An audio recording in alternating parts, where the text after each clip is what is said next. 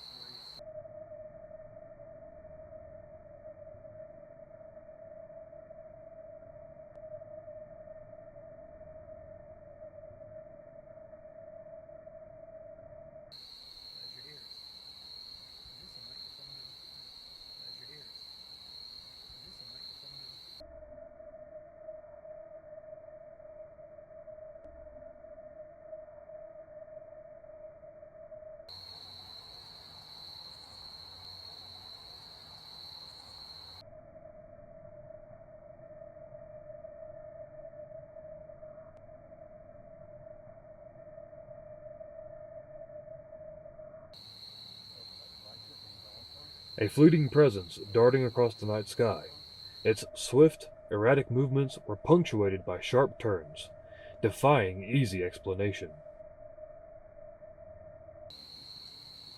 On one occasion, it seemed to vanish into thin air, leaving observers to ponder its sudden disappearance.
To those who might dismiss the sighting as merely a bird, we offer a comparative glimpse, footage of a bat, also filmed that very night.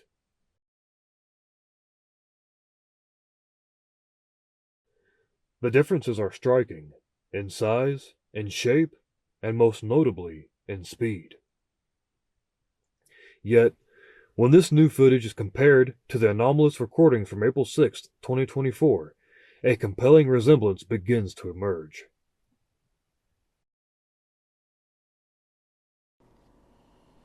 Here's what's the coolest thing that I feel pretty sure about. On the very first, let me go back to it here. On the very first occurrence of the flyby, I'll call Okay. for a better term. If I say that, you know what I'm talking about. Right. There's on my audio, there's another click, you know. They used to use big spotlights in the 90s. And then use these. And I wasn't sure because there was also getting, let me see, let me play it right here real quickly. 90s. Use these. Yeah, you know, right on the first one, there's a pop. I mean, this is reminiscent of the sound of the shiny saucer, where as soon as that thing pops out into the sky, there's a pop. Really? Yeah. So I'm not sure about all this stuff, but I am sure that there's that pop right there. It looks funny on the video because it's like it pops out of the cloud or something, and it pop right there, you know? There's no click or pop with any of the others. It's just that first one. What can I tell you about the different types of beings? Well, I can tell you that they are very diverse. There are beings that are different sizes, different colors. Some are humanoid, some are not humanoid, some are insectoid, some look like other animals. There are species out there that look like nearly everything you can find on this planet. I have met and conversed with a number of them. There are some that have been on this planet. This always amazes me, really, Chuck, when people say, geez, I don't know if I believe that they're ETs. I said, you don't believe that they're ETs? Okay. There have been 8 ETs on this planet for probably over 18,000 years. Those some species. They're here. They've been here. They continue to be here. They are known. They are known of by certain military groups. And so it's stunning to me how secret this has been. This has been kept under wraps for so long, which is such a shame, really. It's made this whole thing of disclosure so much more difficult. It's difficult for them and it's difficult for us. I've seen when I was in Joshua Tree, wow. I've seen them on this around the circle. There have been a couple that have just been in sort of a very beige colored humanoid look, walking around. When I was in Joshua Tree one year, there was one evening where 5 beings came into my room at about 4 a.m. And when I saw them outside the glass door, I knew immediately that these were beings. And I said, you're welcome to be in the room in any form that you're comfortable with. And they choose what is the safest way for us to view them. It may not be the form that they take in their natural form. These 5 beings were, spheres. Each one was in a sphere that was maybe, 7 or 8 inches in diameter. Looked like a metal, glowing, silvery blue sphere. I've spoken with different ones. I've been on ships. Literally, there was one trip. I know all this is going to sound crazy to a lot of people who don't know anything about this, and they're going to say, oh, yeah, she's totally crazy. But I'm telling you, this is just as real as it gets, people. Being out there at a structure, that time I was not allowed to see their faces. I was just allowed to hear the conversations that were going on in that meeting. And at one point I said, I don't understand why I've been brought here and why I'm being allowed to hear this. And they said, well, because you need to take this information back and give it to Dr. Greer. And I'm like, okay, I can do that. That's fine. So, yeah, there are many people on this planet who have had interaction with beings. There have been military people who have interaction with beings. Clifford Stone. Do you know who Clifford Stone is? Sergeant Clifford Stone. He died a few years ago here. He was part of a team that was a crash retrieval team.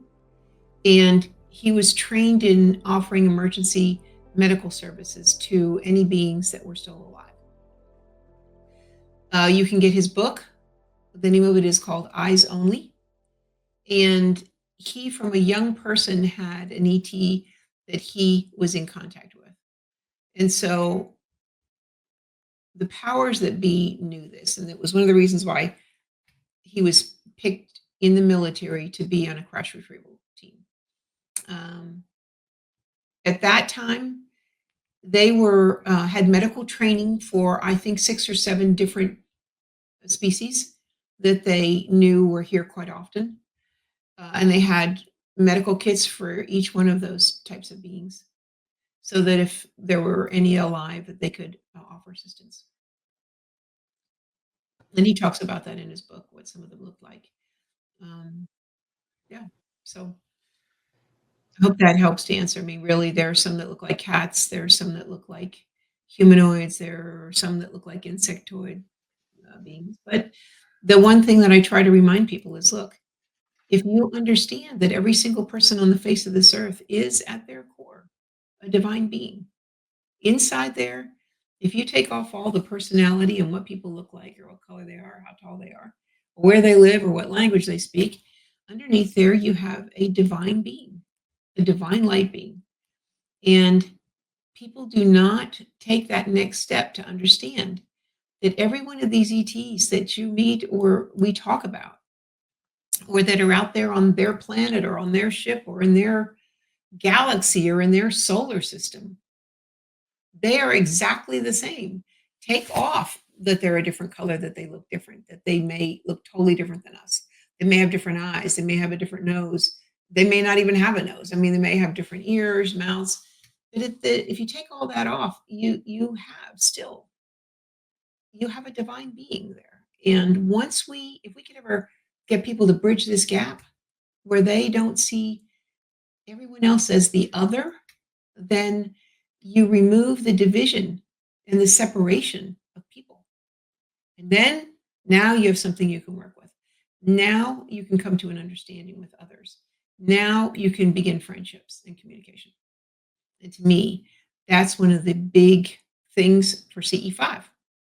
I think it's one of the reasons we do this, to make contact, to establish relationships and friendships, to understand them, and allow them also to understand us, because there are many species that come here that are not quite, they don't quite understand humans very well. They don't understand our emotions. We tend to be very emotional. That can be very threatening for them. We move quickly, and people get startled and they get afraid. So yeah, but we have more in common with all these different species than we have differences, and this I know for sure. Where like some beings are physical, some aren't, and there's a variety of everything. Some don't even appear.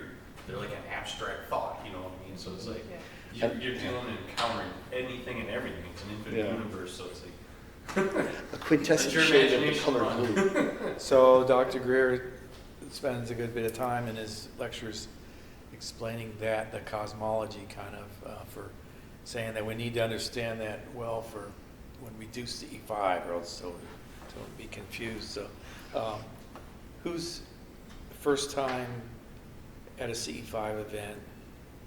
You are, you first time? No. Oh yeah, you were at, of course. It's your first time? At the CE5, yeah. Yeah. So it sounds like you're not, it's like you're new to the idea or anything. You just haven't been at it. Oh yeah, I haven't been to an event. Right. An event, yeah.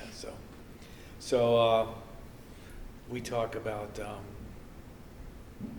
in these intro things about the different things that can go on in these events, and one thing is for sure that it's greatly varied. Okay, well, I would probably have to divide that into two different groups.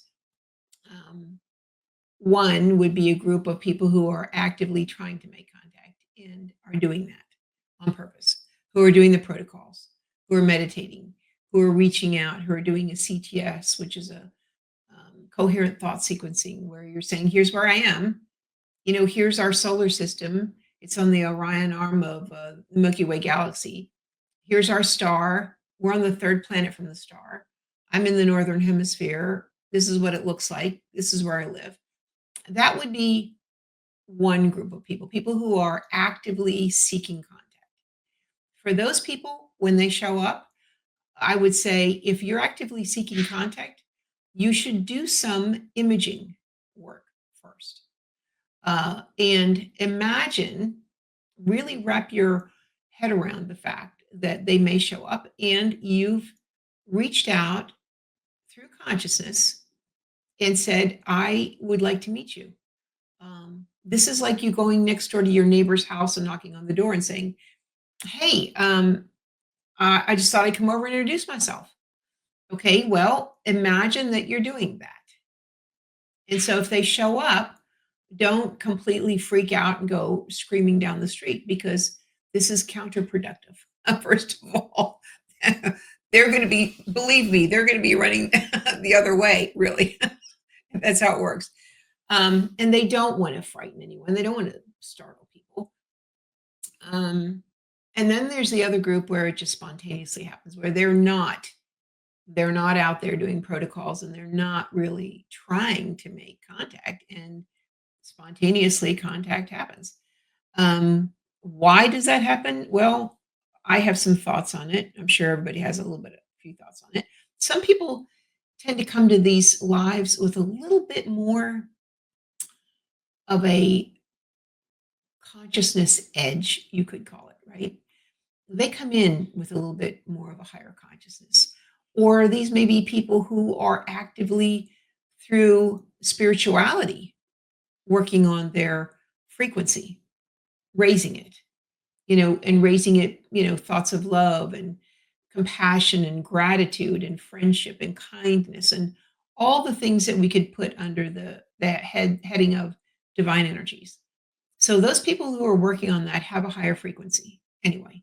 And they tend to have maybe a little bit more ability to be contacted into contact spontaneously. It's like, you know what it's like? It's like having a radio beacon attached to you and people can see it, right? And so they may see it and say, hey, what is that? Let's go check that out.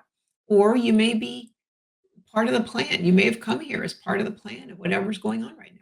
That happens too, right?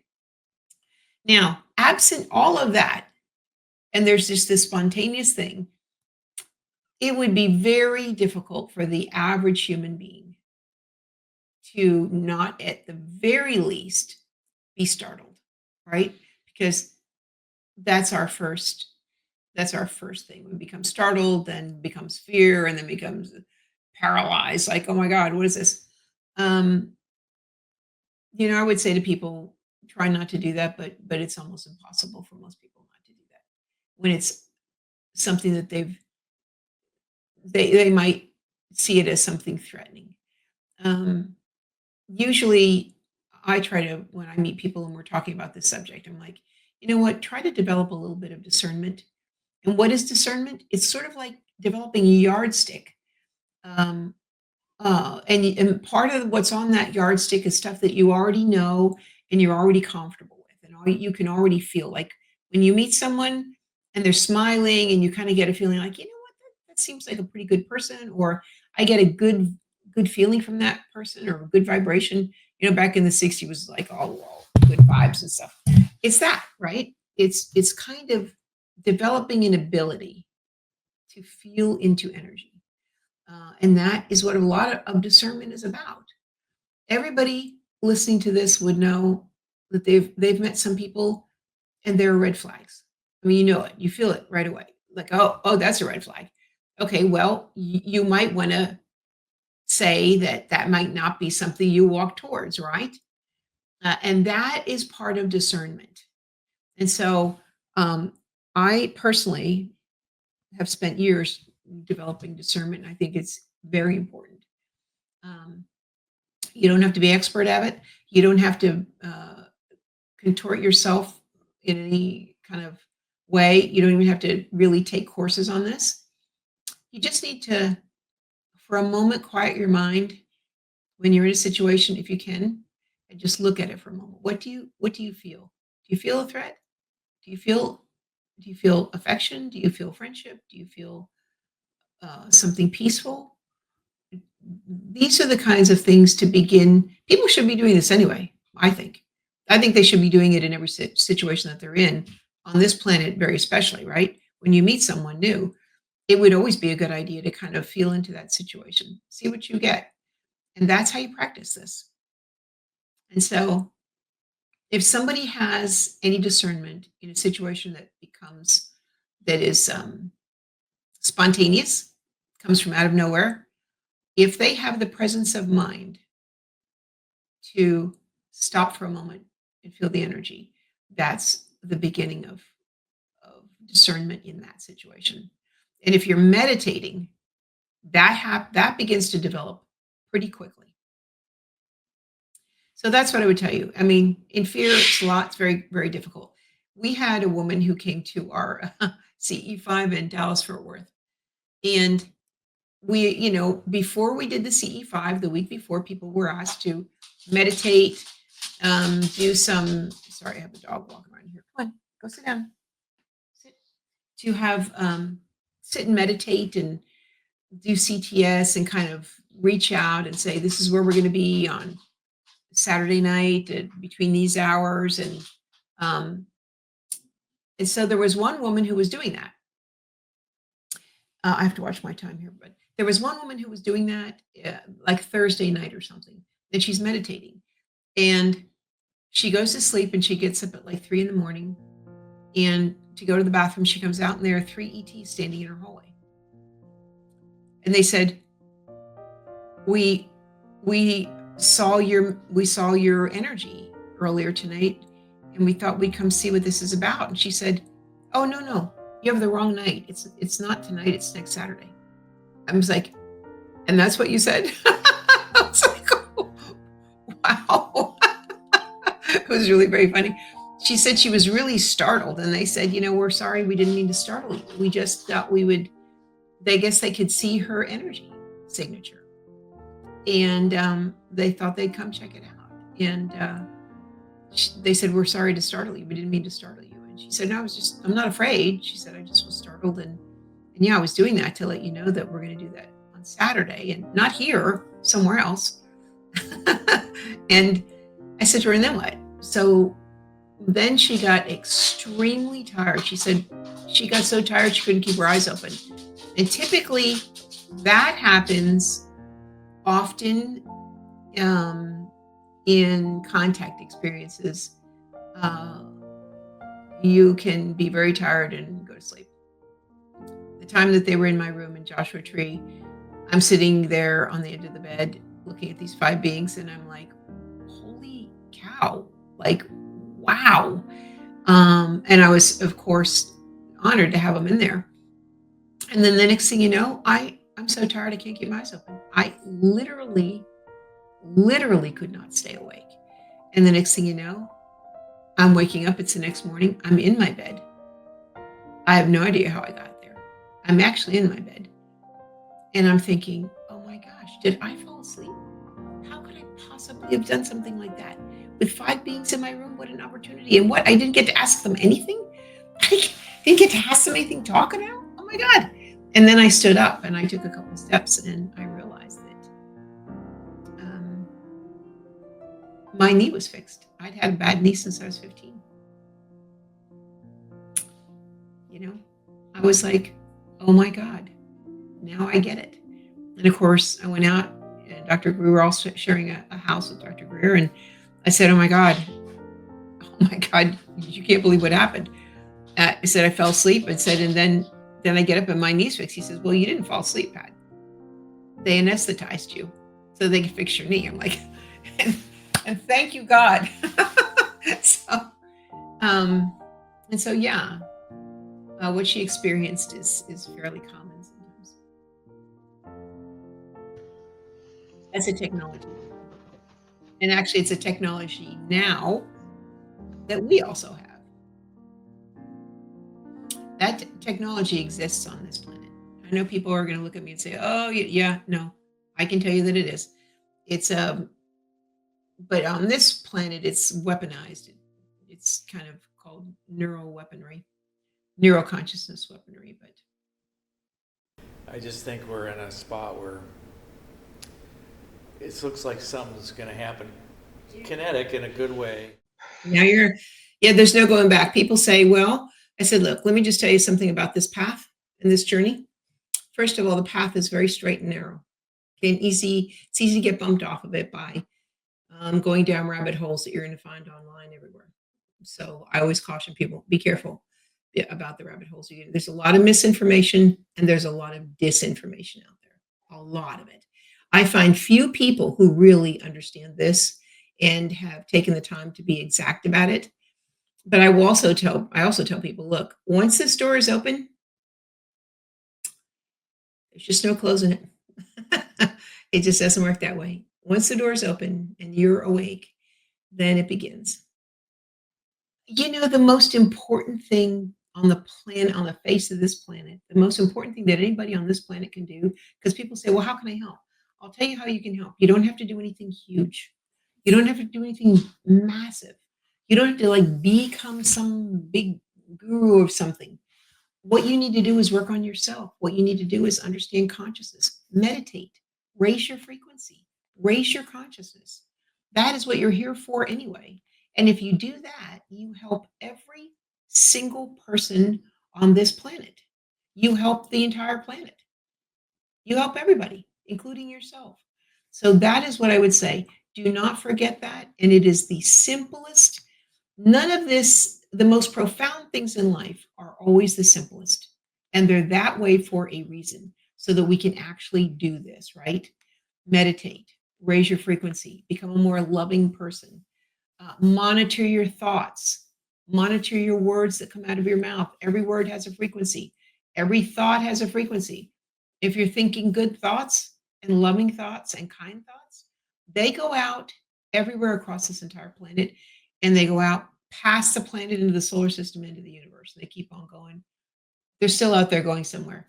Same thing with negative thoughts. So monitor your thoughts.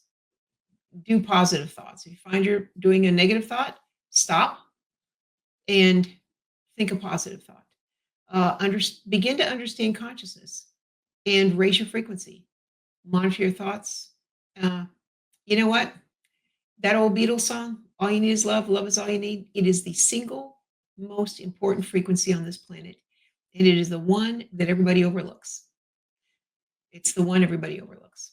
It is the single most important one. That's what I would say. It's very simple. Start today. If you do it, it'll help everybody. Yeah. As we've explored the compelling evidence surrounding CE5, a profound truth emerges. Consciousness may well be the key not only to understanding the UFO phenomenon, but also to unlocking the vast potential within ourselves. The experiences shared, the data collected, all points towards a connection between our inner world and the mysteries that lie beyond. The journey of CE5 is more than just a search for extraterrestrial contact. It's a journey of self-discovery, a quest to raise our individual vibrations and contribute to the collective consciousness of humanity. As we stand on the threshold of a new age, a dawn in human history unlike any we've known, let us continue to explore, to connect, and to expand our awareness. For in doing so, we not only reach for the stars, but also delve into the very depths of what it means to be human, ready to embrace the unknown with open minds and open hearts.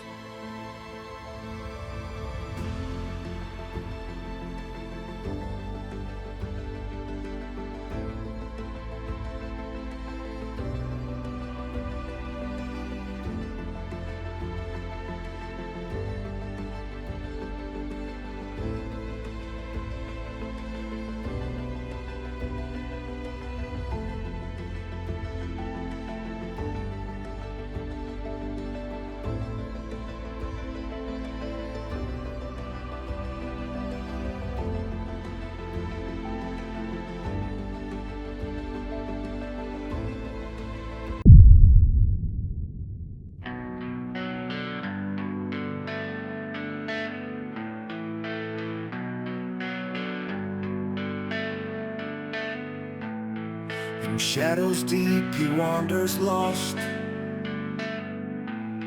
through whispers of a time long gone, secrets buried beneath the frost.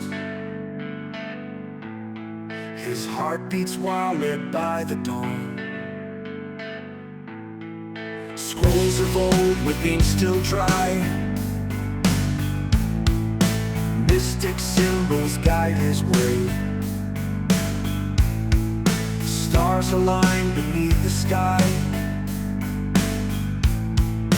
Night turns into broken day. Ancient ones awaken now. Speak your answers loud and clear. Heroes' lives won't break a bow, facing all he's learned to fear. Through caves of dark he seeks the light. Eyes of stone won't turn away.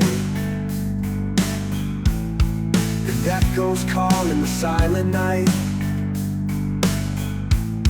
He draws his sword and starts to pray. Dust and bones of ages past, graveyards of forgotten dreams. Bound in fate his die is cast, reality split at the seams. Ancient ones awaken now. Speak your answers loud and clear. Heroes' rise won't break a bow, facing all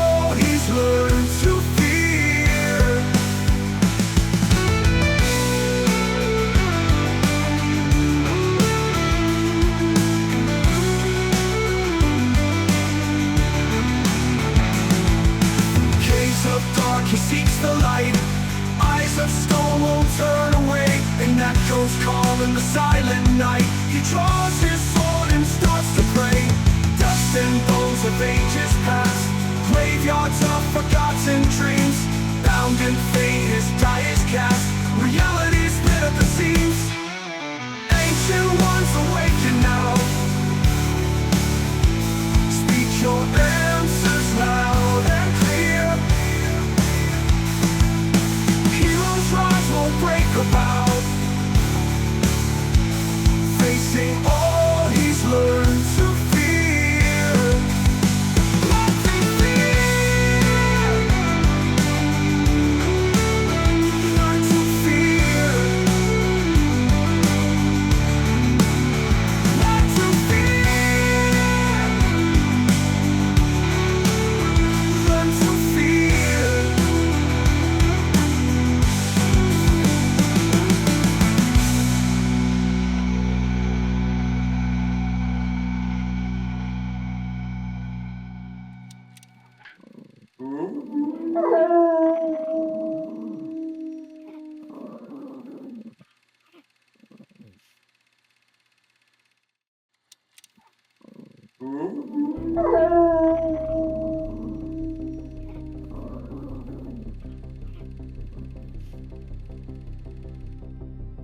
In an exclusive one-on-one interview with a man who heads this sprawling complex known as the Air Force Foreign Aerospace Science and Technology Center, we got some surprising answers. The obvious first question, were alien bodies and wreckage recovered from a crash at Roswell, and were they brought to right path? We've extensively researched that, kind of hoping that we might find after all these years that really there was some thread of truth, and we've had no success at all. And I know today there are no such vehicles or bodies on the base. If they were. If we're to believe that Roswell was nothing more than a weather balloon crash, why would it have been brought here in the first place? We've had great photographic proof for years. Question is the resistance to accepting it as being proof.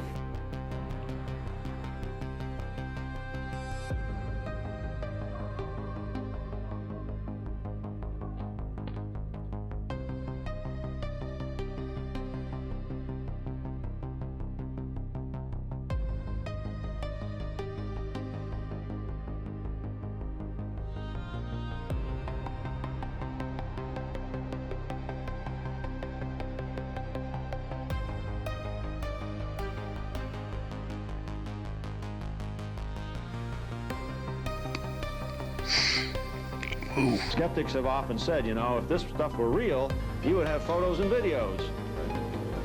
What can I say? I'm still sworn to secrecy, yet before he died, he acknowledged his involvement, the bodies, and that the president, whether personally or indirectly, had asked them to cooperate and never to say a word about this. The minute you have something that's worth looking into it, I know that neighborhood Skywatch is. It's like somebody gets a call and says, pull the plug. And here we are.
Summer.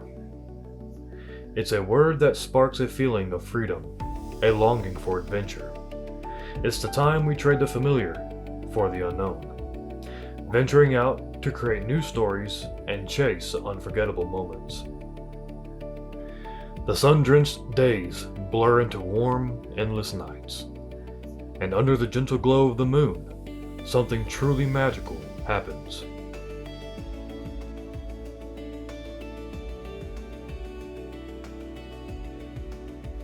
All across the globe, a different kind of gathering is taking place. CE5 groups come together, drawn by shared fascination and a sense of wonder. Tonight, we are in an undisclosed location. We are going to try to capture some strange occurrences in the night sky tonight. We are doing a CE5 meditation event.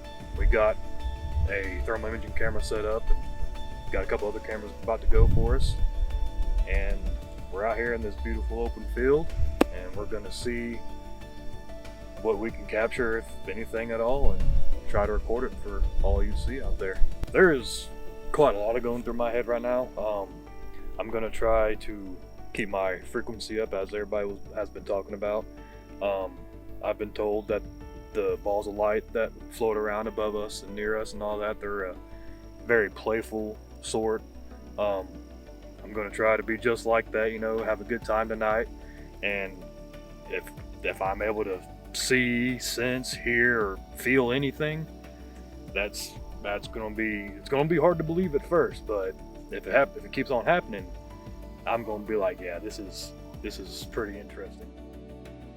Old friends and new faces unite, their voices a low hum of excitement as they share tales and experiences about making contact with non-human intelligences.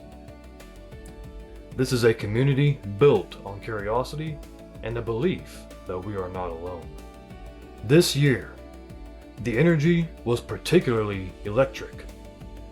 The familiar presence of Mark Hagerling, who once again officiated the events, set the stage for what was to come. Joining him was Zach, whose deep knowledge and insights on the subject of CE5 added an extra layer of anticipation to the night. My name is Zach Euclid. I've been doing this for probably about 5 years now altogether, as far as learning off of the information from Dr. Greer. And he's the one that got me started on the whole CE5 path.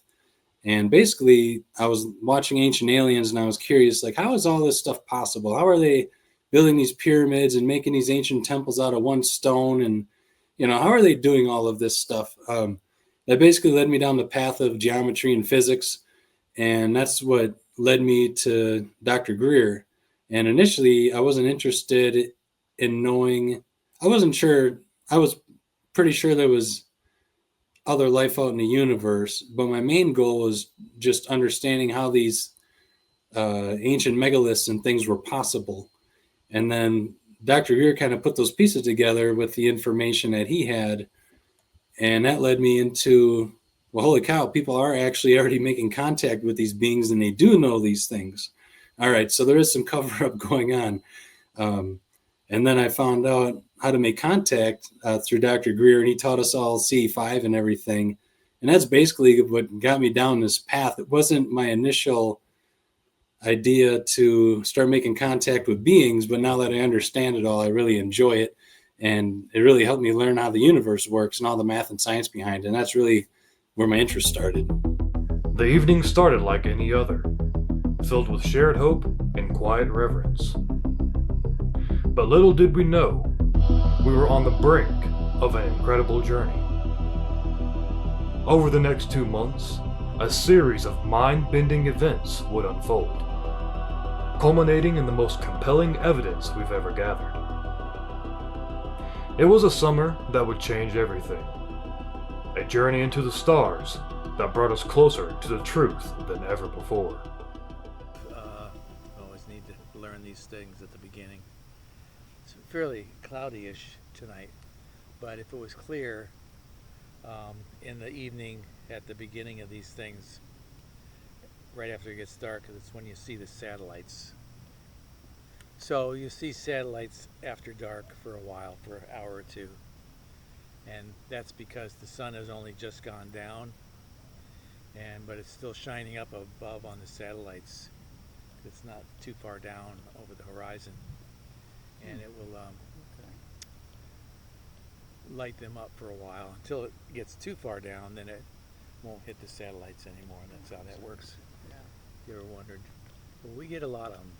This laser right here used to have a little science background, so the light in this laser is called coherent light.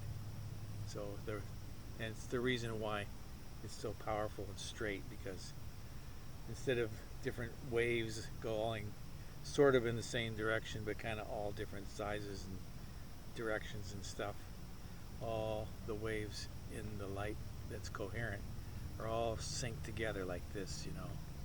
I don't know if you can see me, but you're going like this, and that's what keeps it tight and directional like that. So think of us as becoming a giant, powerful, coherent force of love. And I understand, not in detail, but from what I understand, this is something that makes it easier for them to connect with us. And it's better for us to connect with them with this too. So the more together and loving we can become, the better it is. As our group sat in silent meditation, a thermal imaging camera captured something incredible in the sky above us.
An object streaked through the air, executing sharp turns and even disappearing completely for brief moments. The footage was remarkably similar to what had been captured the previous year. Most intriguing was the broken trail that seemed to follow the object, a detail that would prove to be significant later.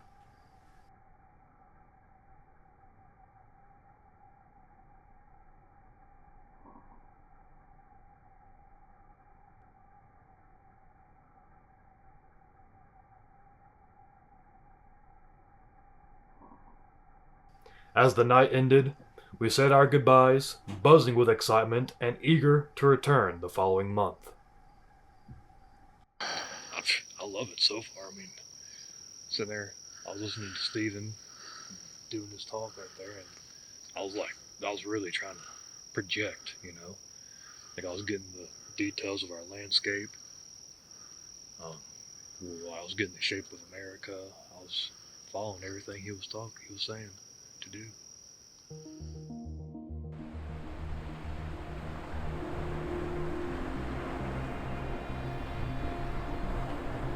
In April, a groundbreaking event took place on the high seas.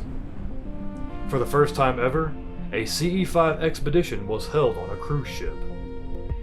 Guided by Dr. Stephen Greer, the event brought together hundreds from all over and was attended by our very own Mark Hagerling. Yeah. There we go. Wow.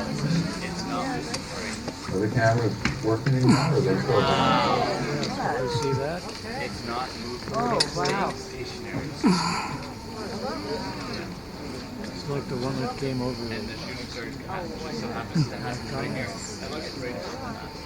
So you never hit an object direct, you make a circle around it, right?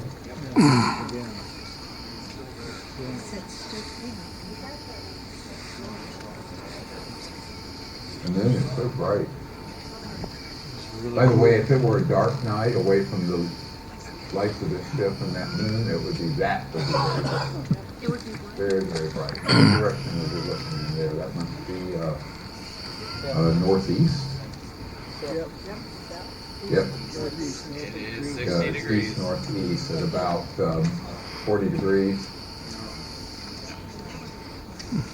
They like that story, by the way. So what you'll find is that when you do this with me for a week or something, and we're out, when they like, they'll do the ETs will accentuate comments and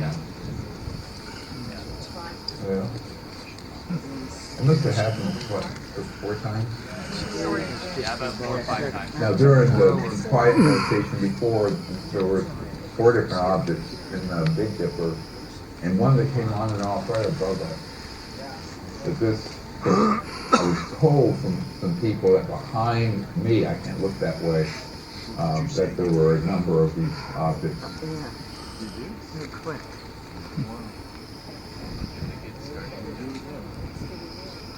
Wow. It's so beautiful tonight. The group reunited on August 2nd, 2025, with no idea what was in store. By the time it was over, we had recorded our most compelling footage to date.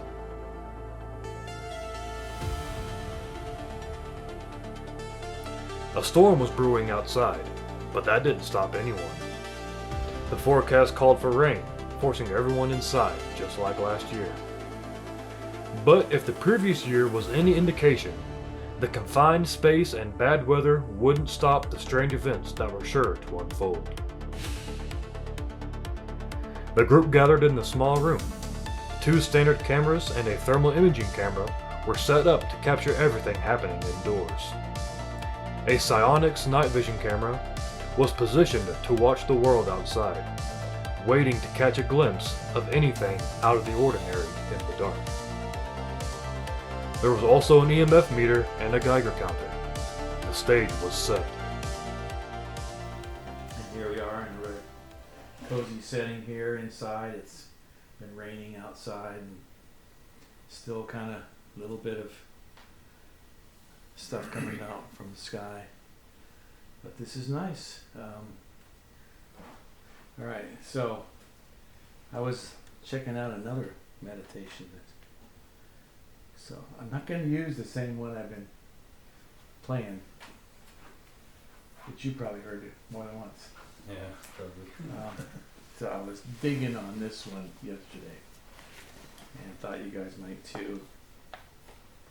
This is the one I was walking around outside and really connecting to it.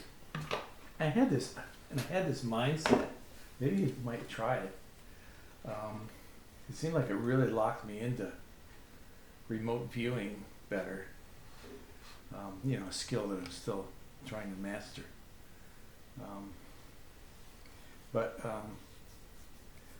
there's the thing where coherent thought sequencing. Have you guys checked that out yet? I have a little bit. So where you envision where the sun is, and you bring people close. You bring the ETs closer and just guide them in to where we're meeting.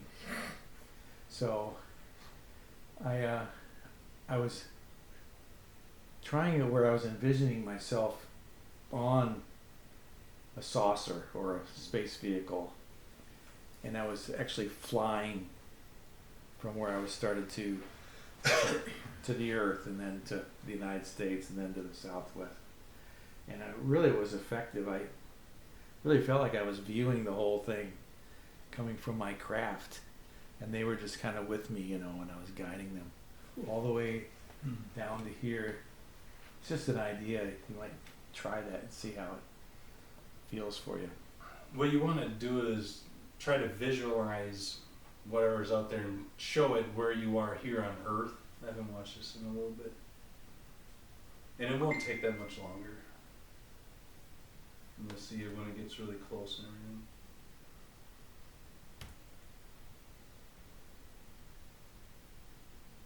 And another thing, like Pat was saying in our group, when you can picture what Earth would look like from space, when you picture that in your mind, you're remote viewing.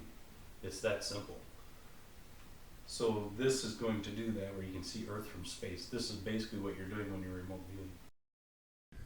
At one point during the meditation, the silence was pierced by the alarm of the EMF meter.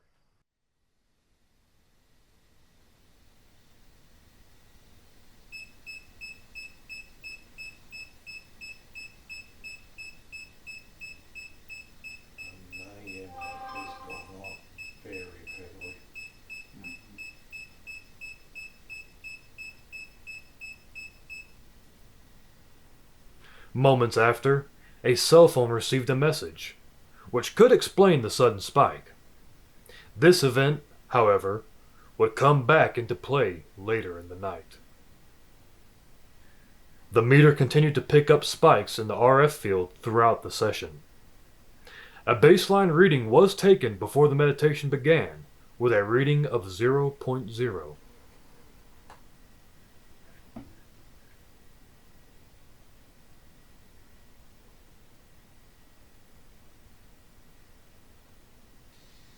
We see it going upward into space. The entire cosmos suffused in that golden light. The best of humanity and the love of earth emanate from this spot to all worlds and all people. As we are now all ambassadors to the universe. And we see this space above us filled with light. And our astral bodies travel upward onto this beam of light to traverse space and explore. We go within this beautiful interstellar center in deep space. And we see thousands upon thousands of enlightened civilizations gathered there, with their most enlightened representatives present. And we see that in the inner chamber, this enormous and beautiful gem floating in deep space, are those enlightened souls who are consigned to this planet, Earth, to assist in its transformation. We see their faces emanating from this spot to all worlds and all. A bizarre object with an eerie chilling effect glides into the frame. Its otherworldly movement is instantly recognizable. A close match for the thermal footage we captured just a month before. Could this be the same mysterious object, or a similar one? Also note the constant morphing of its shape and the phasing in and out.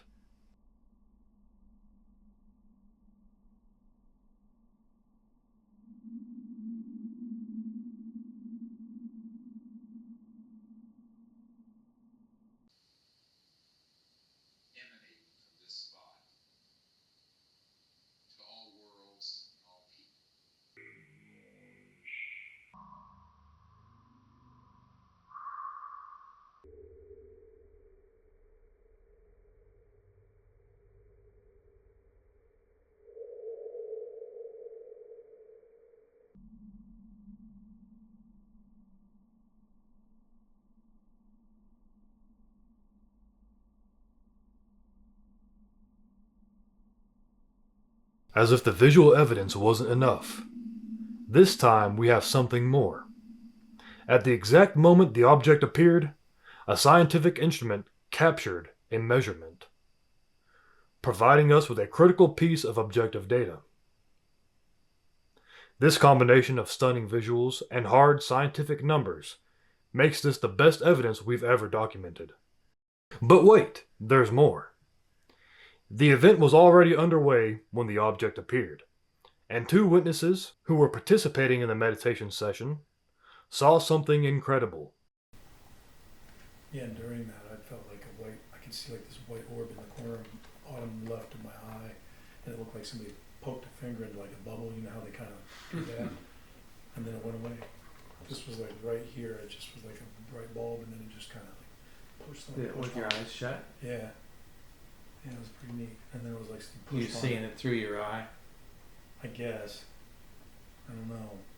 Was it bright, like a light? Mm-hmm. Oh yeah, it was like a bright white with blue, like. I had blue.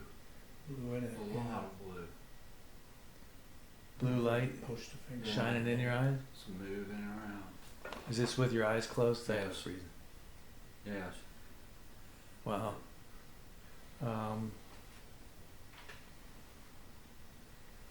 That's interesting. We've had in months past, very specifically where we see lights shining in our eyes with our eyes shut. Yeah. Yeah. Yeah, it was like somebody had a blue flashlight and was just moving around. It's a little bit of purple on one side. Yeah, it was just blue. Blue? Yeah. How long did that go on? Like, I don't know. 20 seconds, 30 seconds. Just moving around in front of your face? Yeah, it was like somebody had it in the room and was just moving around with a flashlight. But it was just primary blue. Primary blue? Yeah. Thought you were messing it. It just like flashed a bright light or something. And you saw a white. It was like this. Like you took like this white ball of light and spun it, and it had like this blue line aura to it. But then it was like you poked like a bubble with your finger, and like your finger will go into it, and it like moves the bubble away in kind of like a weird fashion, and then it was gone. It was pretty trippy. That's cool. Yeah, anybody else see anything weird like that? I almost fell asleep. I was so deep. Me too. Yeah. So I didn't see anything. I was very comfortable. I was awake, but not awake. Yeah. I was lost in space somewhere, but I wasn't taking in what I was seeing. I don't know. Well, that's exciting. It's really cool. It's some kind of visitation. It reminds me of poking around the eyes and stuff. Well, we had numerous accounts of just seeing the light shining in our eyes through our eyelids. Finished speaking, and then right before that went off. Tell me again when you said. So I want to say. When did yours happen? I want to say it was right at the first break, and then the same break where. And then right before that went off. Oh,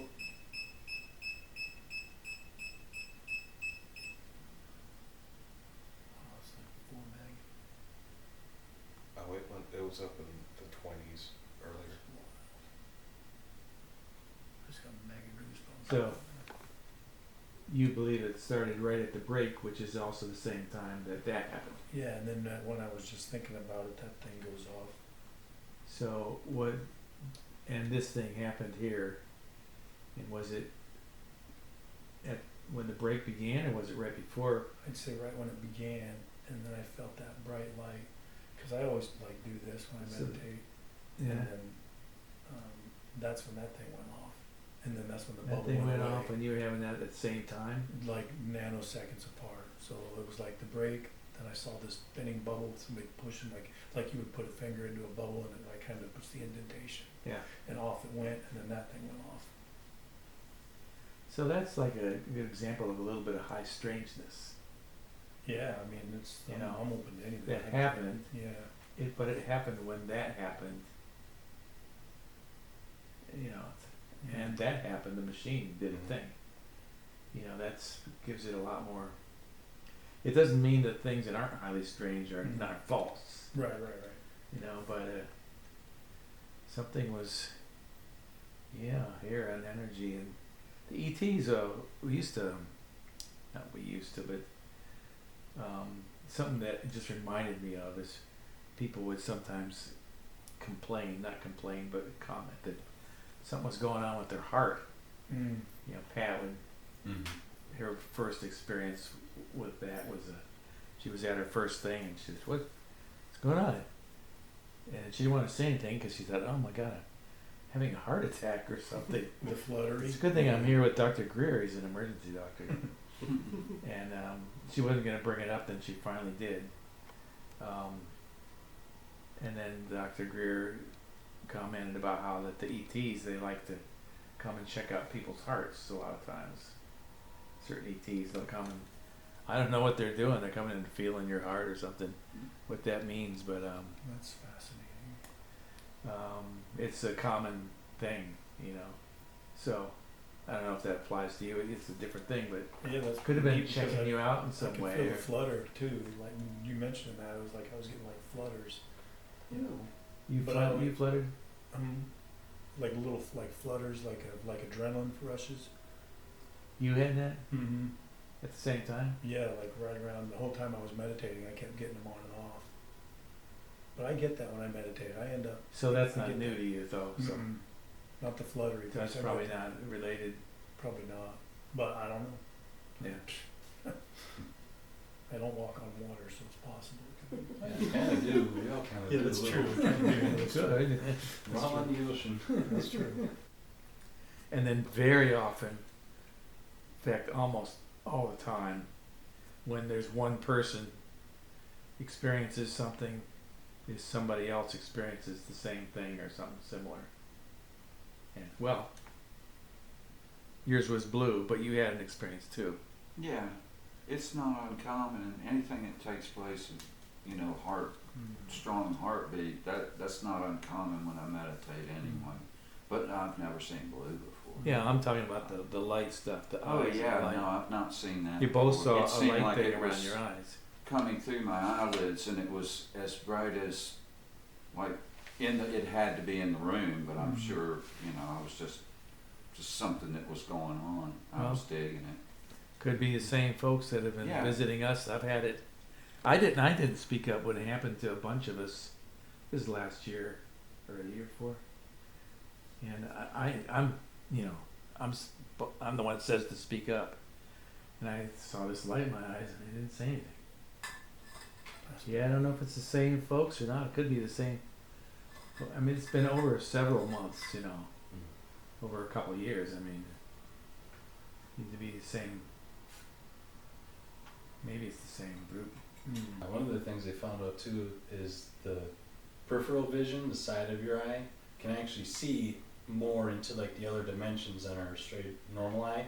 So if you see something on the side of your eye, chances are you're seeing it. Yeah. And your straight on pupil or whatever can't pick it up. Yeah. And I forget all the details. Oh, I see Is that what that stuff was? all the time out of my peripheral, all the time. Yeah. Yeah, that I But they were floaters. Floaters, yeah. Their testimony adds another layer to this already mind-bending encounter. As the night came to an end, everyone left with their minds racing, trying to process the extraordinary events that had just taken place. With so much to unpack and analyze, A new chapter was about to begin. The time had come to compile everything we'd gathered and prepare to share it with the world. It was like a flash of light in the bottom right-hand corner of my left eye. So I saw a bright flash and then it went away, but it was like orb, I guess after the fact, kind of like drifting, until I thought it was a floater at first, but obviously it wasn't because I could follow it. Floaters you tend to look at and they kind of disappear. But this one I could follow while my eyes were closed, and it kind of stayed in one location. And then as we started to come out of that meditative state, it disappeared. So, and it was a purplish hue, had some blue to it, some pinks, but the initial contact, or whatever I would call it, I guess, would be contact, I don't know, was a bright flash of light. It just kind of came on and went away, and then slowly appeared into like an orb state. So it came and then it came quickly and went away, but then it came back. Correct. So, correct. At first I was going to open my eyes, but I figured I'd ride that out and see what happened. I've been trying to reflect on this since that evening, just because I knew we were going to have this call. So I'm trying to stick with exactly what I remember. And that's what I remember thus far, was the bright flash of light in the lower right-hand corner of my left eye. And then as I wanted to open my eyes, I decided not to. And then like this circular orb that had like I don't know, it was almost like looking at an eclipse, right? Where you've got the bright light around a dark center, like this circular circumference was bright, but the inner was all dark. And then it just kind of radiated color a little bit, like purples and blues and some pinks. Quite a bit of detail in there you're describing. Yeah, that's how I remember it. And then that's about it. As I came out of that meditative state, it kind of disappeared. All worlds.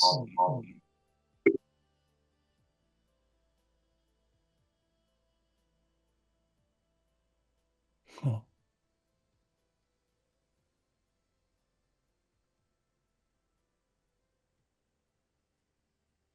That is cool.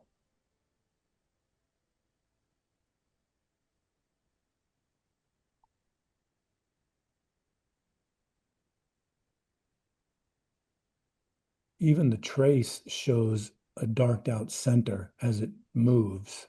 Mm-hmm. And that's how I remember the darked out center.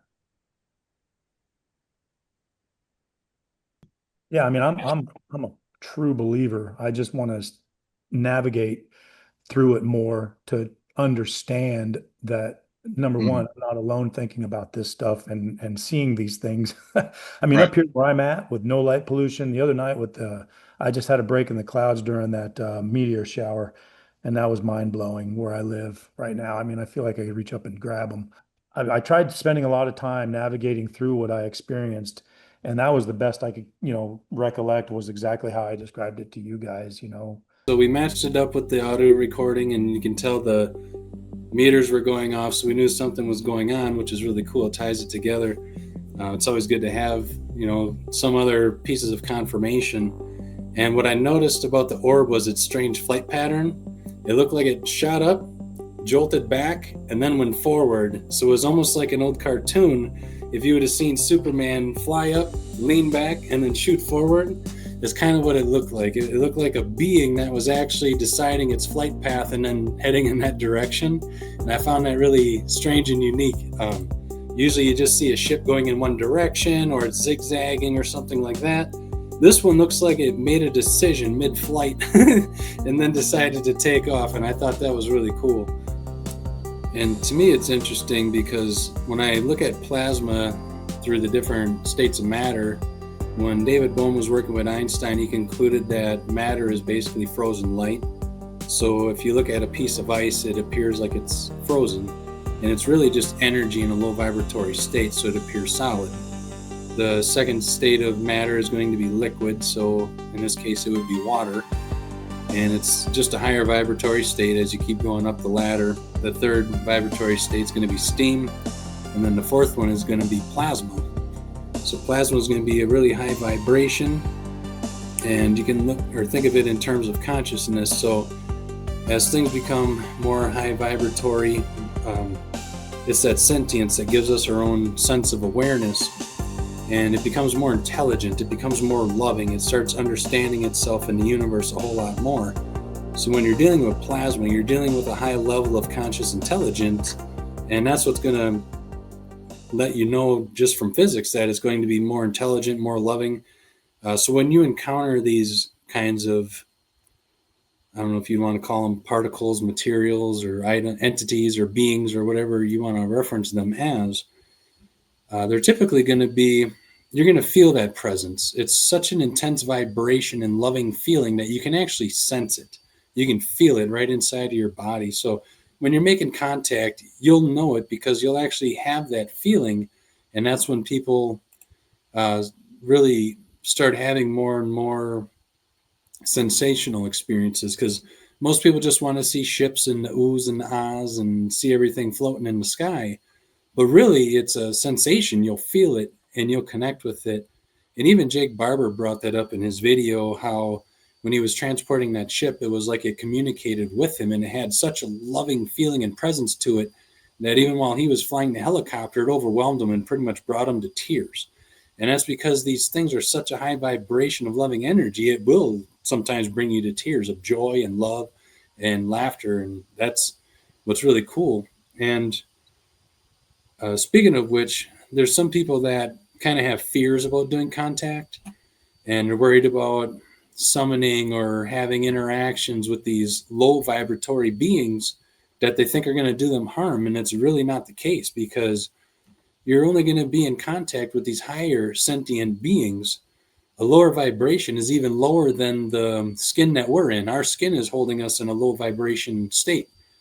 And we're communicating with these things that are like plasma orbs and stuff like that. They're a higher vibratory state. They're even more intelligent than we are in most cases. And there's a whole paradigm that it's like good and evil, but the reality of it is you can't create death without creating life. And you can't create life without creating death. It's not that death is evil.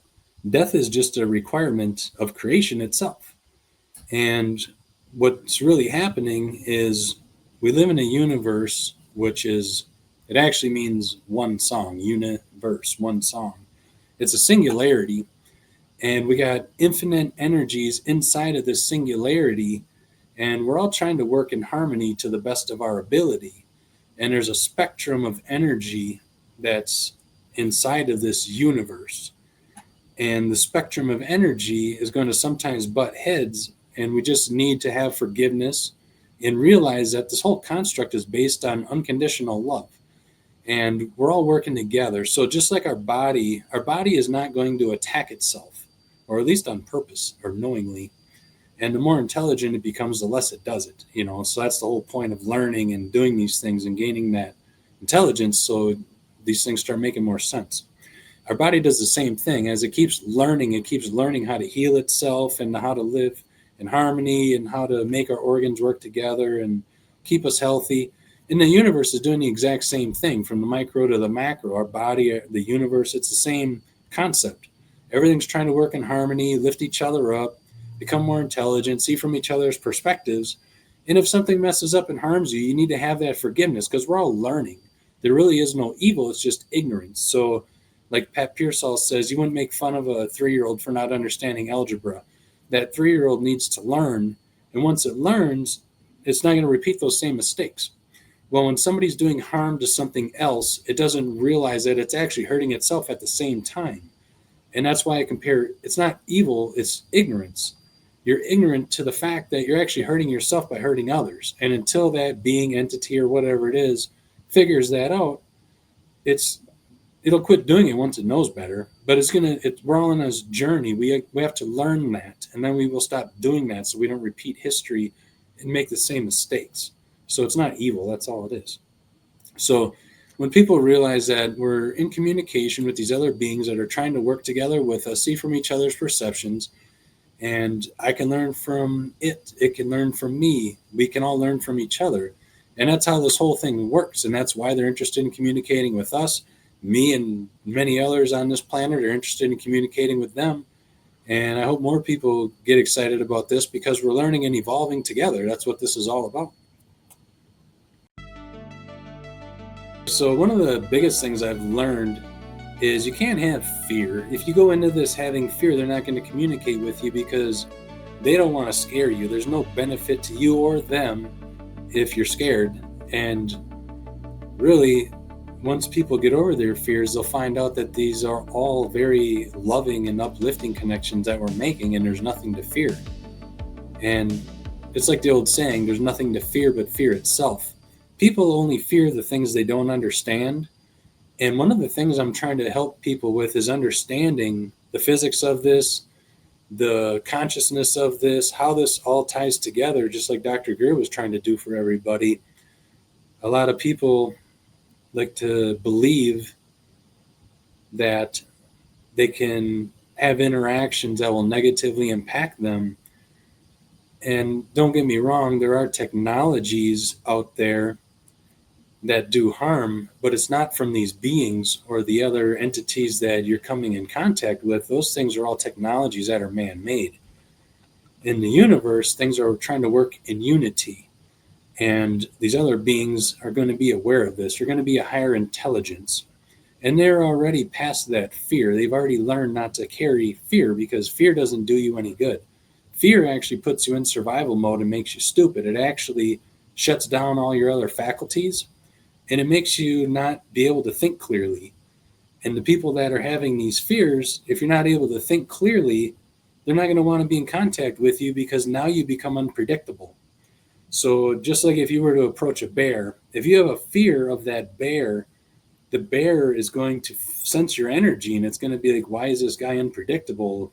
What is so secretive? What is he going to kill me? What is he trying to do? Why is he having fear in him? And it has an unsure motivation about you.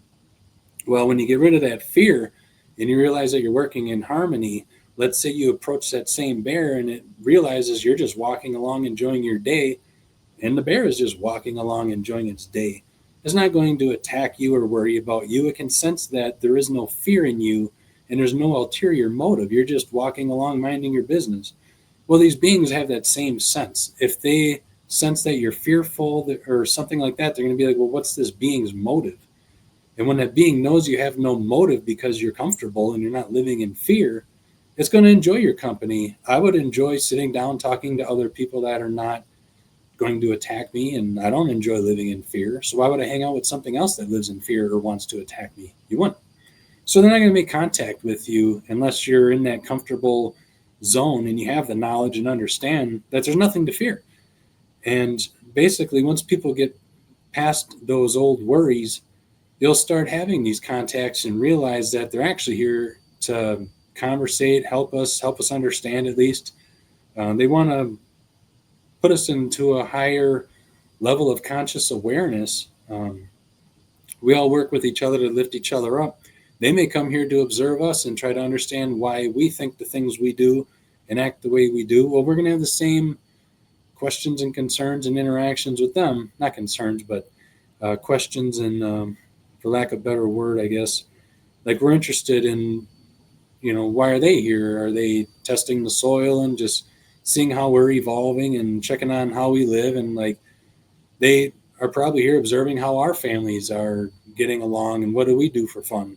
I'm interested in the same things with them. How are their families existing? What do they do for fun? And you can kind of have them connections when you're doing these CE5 events. You might not get into that immediately, but that's the kind of interactions I want to have. I would like them to tell me about their family and introduce me to how they live. What do you guys do? How do you pass your time? Are you just scientists, or, do you want your kids, like on Earth, we play sports. What do you have your kids do for fun? How do you interact with them? And those are the kinds of things that we can evolve to, and we'll all become peaceful living together once everybody gets past all these fears. we're pretty much done with all the wars and all the stuff that was going on because people are evolving and becoming more intelligent. We're working past that. We're realizing that hurting the earth and hurting each other is hurting ourselves. Well, these other beings are already past that. And that's why they're able to move across the galaxy and travel to other planets because they've already evolved. We're still in that lower state. We're actually the ones that things would need to fear. We don't need to fear them. And they're only going to make contact with the more smarter, loving, intelligent ones here on Earth that have already figured this out, So that's kind of the goal. I want everybody to realize that doing CE5, you're going to have nothing but peaceful contact. And these are some of the reasons why. And later on in other discussions that we'll have, I can go into more physics about it. We can go into more detail because I can explain it with real math, science, physics, and all that kind of stuff. So people don't just have to take my word for it. I'll give you the whole breakdown on how this works.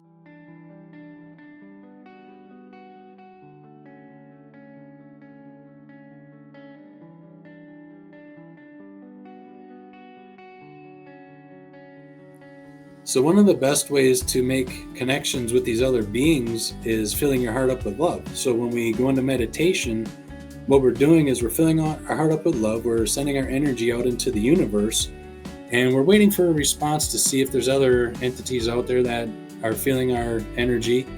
And those are the ones that we're going to be communicating with because they can sense if you're a high loving, high vibing person. And that's who they're going to want to communicate with, who wouldn't. I would rather communicate with people that are very loving, and so do they. So that's the best way to do it. They're not going to want people that are negative or anything like that. They want to communicate with the ones that are full of love. So that's one of the best methods, and that's how they reach back out to us as well. And that's how you'll know when they're making a connection back with you, because you'll get that feeling, that sensation that runs right through your whole body. And you'll know that you actually connected with somebody or something, because you'll feel that sensation. Well, it's the same thing for them. That's exactly how it works.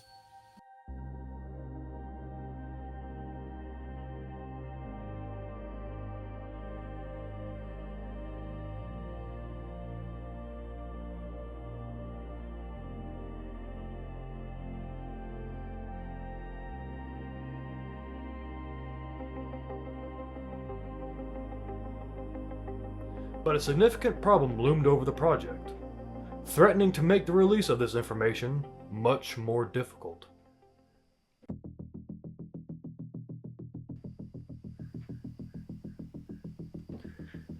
As the release of Neighborhood Skywatch Part 2 loomed, an exciting opportunity arose.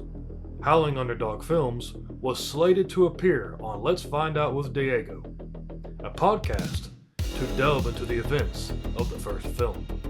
So it's interesting because when I first met you, I think we were actually discussing Judicula, and everything went as normal. We never had any issues exchanging emails or texting back and forth, and everything went pretty smooth for that one. Now, fast forward, I'm say about a year or so, a year and a half later, you started working on the Skywatch, and I had you booked for an episode, be a guest in return. But here's what's interesting about that, my friend. That I've been waiting for you to send me an email for a long time. Artwork, a little bit something about the documentary. Finally, the day comes. You're on. We're talking. Hey, I haven't received an email from you yet. You say, well, I sent this a while back. I said, all right, so go ahead and just send me the email now. I can work with what we have. Not that we would have a problem with the conversation, but I think it's very important to know a little bit more about the project we're working on at that time. And still nothing. I said, well, you have any problems with your email? He goes, no, not at all. You finally send me the email one more time. I actually see it pop up on my phone and also on my Gmail here. And as soon as I saw it, I go, great, I got it. It disappeared instantly. So inbox is gone. So I said, well, maybe it went to spam. Sometimes it'll go to junk or spam. I look into spam, nothing's there. I look into junk, nothing's there. It says somebody just went in there, just took it out. I've never had that issue before. That's the first time I've ever had an issue with an email just being snagged like that. This wasn't an isolated incident. A chilling pattern had begun to emerge, one where vital communications simply vanished. We recalled our previous interview with Pat Pearsall, who had confirmed that our email to her had also been inexplicably shunted into her trash folder.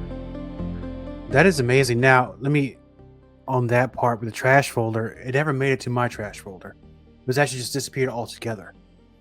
And I think you tried a couple more times to send me the email, and finally it came through.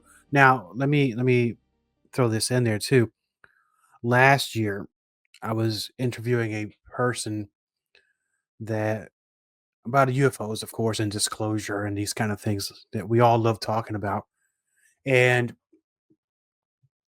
I started doing posts to promote his episode, right? So he throws conventions in Florida. And every time I put a post about that episode with the verbiage I had on that post, it kept getting flagged. Never have I had anything flagged. I mean, I could do paranormal episodes to the end of time. I could do episodes about Bigfoot, Sasquatch, Mothman, all these things. Never had an issue.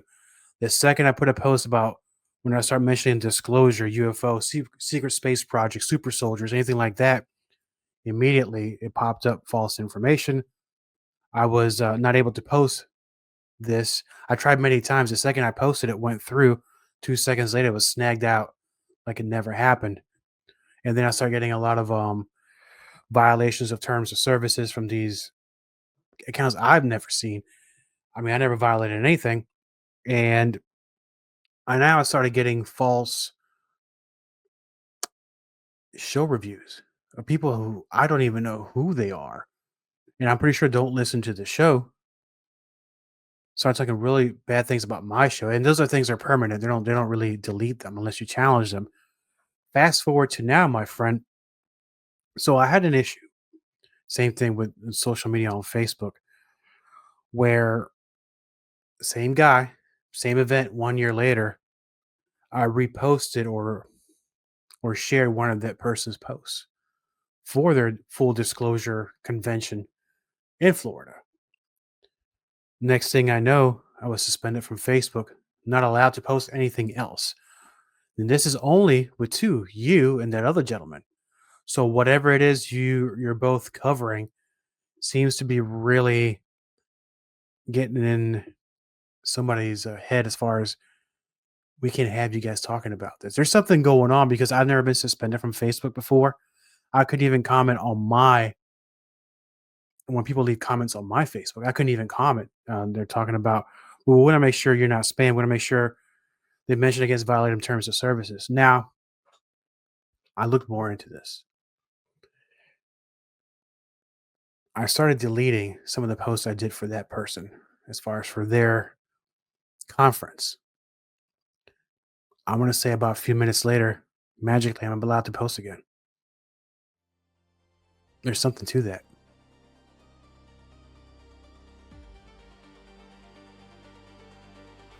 The interference wasn't confined to our inboxes. Even the sphere of social media seemed to be putting up roadblocks. A promotional post for the first film was met with a declaration that we could speak. We could post, but it wouldn't matter. No one, it implied, would see it anyway. Yeah, you're out there in purgatory. And interestingly enough, I posted the very same post on X or Twitter and Instagram. No issues there. The one that gave me the most issues was Facebook. I mean, they have the corner in the market. They got the largest audience. And I know that Instagram and Facebook are pretty much the same thing, but for some reason, I guess maybe their algorithm is different. But no, it's a pain in the butt, man, because I was dead in the water for I don't know how long, a few days, and I couldn't post anything. Now, this time when I'm not gonna say I was smarter about it. I had a strategy when I posted information when I was releasing the episode for Skywatch. And general verbiage. Nothing too crazy. Just fine. It's when you start putting these details of here's the truth, here's what we found, we have evidence, here's the people who are going to talk about it, that always poses a problem. This has probably been going on this whole time, and you just have two people that happen to catch it. And I don't believe in repeatable coincidences. this just doesn't happen. Either it happens or it doesn't. This is one of those deals where, and I'm gonna say it one more time, not to you mostly, but everybody who's going to be watching this. That this is the only experience I've ever had where somebody can send me a legit email. I see it pop up, and then I'm going to go open it. It disappears, nowhere to be seen. And it took multiple times, as I said earlier. Finally got the email. We're good. You're able to email me tonight, but the verbiage of the emails are different. And this is the thing right there. I think that everything's programmed to be able to catch these certain buzzwords and things like that in order to draw it back. Because hell, if nobody sees it, it doesn't exist. People eventually forget about these things, but the information has to get out there, and that's where Neighborhood Skywatch comes into play. Because now you have it there. Billions of people across the world, everybody pretty much has a smartphone. They can watch YouTube. It's there for them. That counts. The views should be higher. Why isn't it? I think we know why.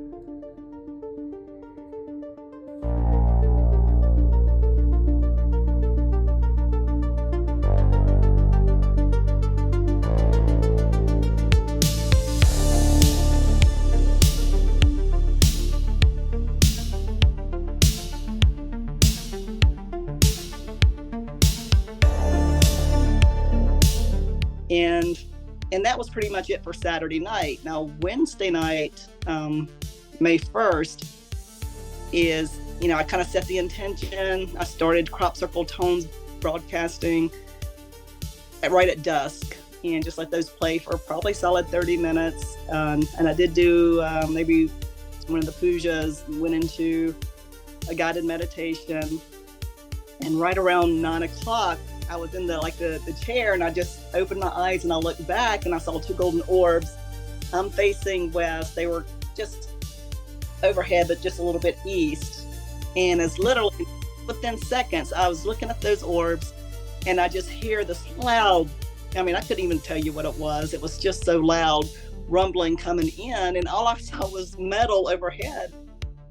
And I couldn't even make out what I was seeing until this jet passed. And it was so low, I thought, oh gosh, it's crashing. And it's literally heading toward the direction where Felicia lives and my brother lives, and that part of the property.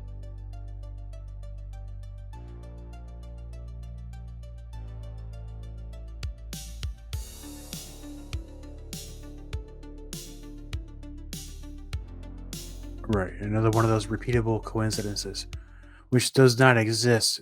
I think that a lot of these things in the sky, whether UFOs, UAPs, or it could be anything, it could be something outside of that. Not everything is always UFO, of course, but they already know it's there,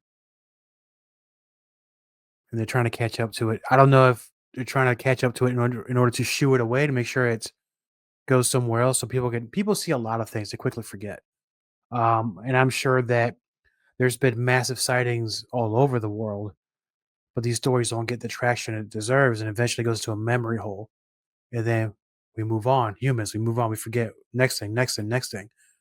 Major catastrophes can happen. People can watch it in the news. 14 days later, they're going to forget. Why? Because eventually these things get removed slowly but surely. These stories get killed all the time. I've seen this all my whole life. I'm pretty sure you've seen the same thing. But they'll let those hoax and fake UFO videos all day long. Mm-hmm. The minute you have something that's worth looking into, it, I know that Neighborhood Skywatch is. It's like somebody gets a call and says, pull the plug. And here we are. But it's only been you and this one other person that I've had issues with. Every time we're getting ready to have a conversation, have you on the show, where I post information about your project or his events, it seems like something's out there. It says, not these two. We're not going to give them any publicity, no spotlight. But I think, lack of better words, I'm not going to say marked men, but you have somebody's attention, and their intention is to make sure you don't get the attention. You see what I'm saying? Mm-hmm. So Yeah, unfortunately, I think you're right. unfortunately, that's where we're at. But don't let that discourage you, man, because the information you have there, that's very important to get out to the public. It has been said that disclosure will come from the people, yet the voices of the people are not being heard. Each day we hear claims of a possible extraterrestrial threat on the horizon. The powers that be spread fear to the public, yet during our research, there were never any incidents that produced a threatening action from the phenomenon. In fact, it was rather peaceful. It's time that the people have a chance to speak. I think it's time. I think we all deserve to know what we already know. And we need to know right now because eventually the day's going to come. You're either going to prepare us for it or we're all going to be in a state of panic. So it's better to just let us know. Just let us know, man. Are they just so distracted that they can't see? They've been programming us to fight each other, saying, Well, you're that I bad know and I'm that. good. And No, I do know and it's that. gotten to the point where people from different sides of the aisle can't talk anymore because they've been programmed to think that the other side is so evil. I mean, the only thing I can think of right now is the way things are going. It's so insane. The way man is, the government and everybody's like, just, it's like everybody's running and trying so hard to keep whatever it is that they think is so important. Yeah. And it's just that everything's building, the momentum is building, Love is the guiding force of the universe. It's pretty much impossible for us to Good. So I think the best thing we can do is have more groups go out and make these contacts, and the more people that realize there's nothing to fear and how joyful people actually are after these events. If you talk to anybody that's ever done this, their lives are changed and completely for the better. There is never, I haven't heard one person say that they've had a negative experience. They all leave these events like, holy cow, I didn't know this was possible and I feel so much better. And now their whole life has changed and everything just ramps up, and now they're interacting with more people. They're more social and outgoing, and they trust more people, and they're understanding and feeling all this love that everybody else is sharing as well. And it just brings everybody together in unity. It's such a beautiful thing. And once people start doing this, they realize that, and that's why we all get excited about it and try to tell others, because it is life-changing. I mean, this made my whole life better. Once I found out about Dr. Greer doing CE5 and Contact, not only did I learn a ton about how the universe works, everything in my life got better. I started being nicer to people. I understood that people aren't trying to be evil or deceitful, and that's why we got to use forgiveness and unconditional love. They're just learning. They're not trying to hurt you. They're learning, and so are we, and so is everything else out there. And there's a saying where our souls are just walking each other home. We're all learning, growing, expanding, and we're evolving this consciousness, and we're all trying to live in harmony to the best that we can. And I think that's the best thing that comes from these events. So I highly encourage anybody out there, if you're concerned about it or anything, just talk to somebody who's actually done these events. You'll see it right in there. You'll read it right off of their own eyes and expression while they're talking to you, how excited they are and how great of a time they had. And, just ask them. And I offer anyone, go to an event and you'll see. If it's not for you, that's fine. That's understandable. And just give it a try. If you do and you don't like it, no big deal. If you go there and you have a great experience, cool, keep doing it, and you'll find out that it just gets better and better. Dr. Greer is definitely on the right track with everything he's saying. Like he mentioned, this is just bringing the universe together. This is going to help us get to world peace, which will get us to galactic peace, which will get us to universal peace, and we'll be able to have more open trading and conversations and contacts with other beings from other places that'll only help us. There is nothing that we're going to lose from this. They'll be able to teach us things about how they live and how they go about their lives. They'll learn about us and how we go about their lives. They won't fear us, we won't fear them. And once we have that understanding, it'll just keep evolving. And that's the beautiful thing about all of this. And that's the biggest takeaway I hope everybody gets from these experiences. That's really what it all boils down to. World peace, galactic peace, cosmic peace, universal. We're all in this together as one universe, one song. And we're all making music together and we can all enjoy each other's art. All we gotta do is get rid of those fears. That is literally the only blocker. Once people lose those fears, everything else is beautiful. That's it.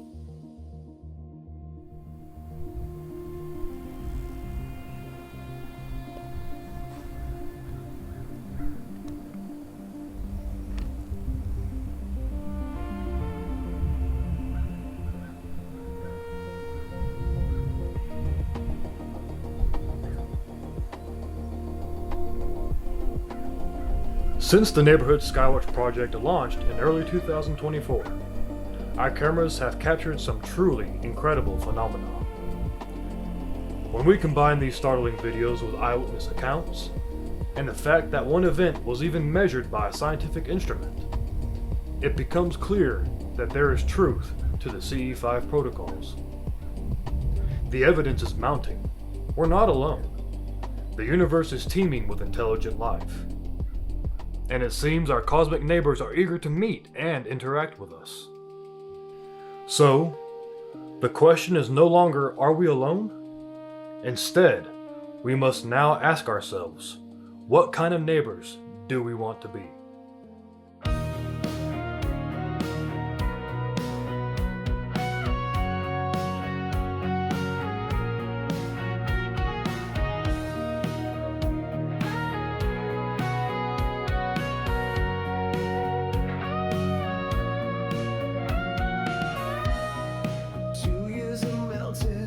Like snow in the sun, our lives intertwined, a cosmic thread spun. We talked of the future, the what ifs and whys, and always the question of life in the skies.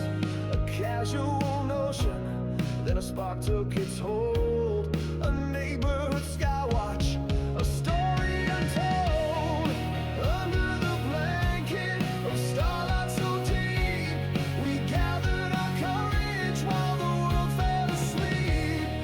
telescopes pointed, our hopes flying high, whispering hello to the boundless dark sky. And then a faint signal, a shiver, a hum, something answered back. Our new neighbors had come.